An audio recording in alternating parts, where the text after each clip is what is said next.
શહેરના પિરામિતા રોડ પર આવેલ મચ્છી માર્કેટ પાલિકા દ્વારા સીલ કરવામાં આવ્યું હતું। વડોદરા મહાનગરપાલિકાના મ્યુનિસિપલ કમિશનરના આદેશથી વડોદરા શહેરના વિવિધ વિસ્તારોમાં દબાણ દૂર કરવાની કાર્યવાહી કરવામાં આવી રહી છે। સતત 10 દિવસથી દબાણ શાખાની ટીમ દ્વારા કાર્યવાહી કરવામાં આવી છે। ત્યારે વડોદરા મહાનગરપાલિકાની માર્કેટ શાખાના દબાણ શાખાએ સંયુક્ત કાર્યવાહી કરી હતી। પિરામિતા રોડ પર આવેલ ફિશ માર્કેટ એટલે મચ્છી માર્કેટ જે છે તે સીલ કરવાની કાર્યવાહી હાથ ધરવામાં આવી હતી।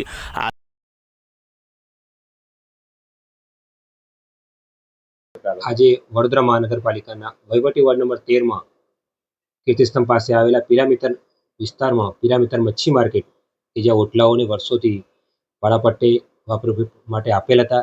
મચ્છી માર્કેટના વેપારીઓને છેલ્લા ઘણા સમયથી અંદાજે 10 વર્ષથી વારંવાર મૌખિક તેમજ લેખિત નોટિસો આપવામાં આવી, તેમ છતાં પણ વેપારી દ્વારા તેને દરકાર ન કરતા આજ રોજ પિરામિતર મચ્છી માર્કેટના સમગ્ર ઓટલાઓને સીલ કરવાની કાર્યવાહી કરેલ છે। કેટલા ઓટલા હતા અને પોલીસ બંદોબસ્ત લીધો કેમ? આજે વડોદરા મહાનગરપાલિકાના દબાણ શાખા તેમજ રાવપુરા પોલીસ સ્ટેશનના બંદોબસ્ત સ્ટાફ મેળવી અને સીલ કરવાની કાર્યવાહી હતી અને પિરામિતર મચ્છી માર્કેટમાં અંદાજે 10 જેટલા ઓટલાઓ હતા।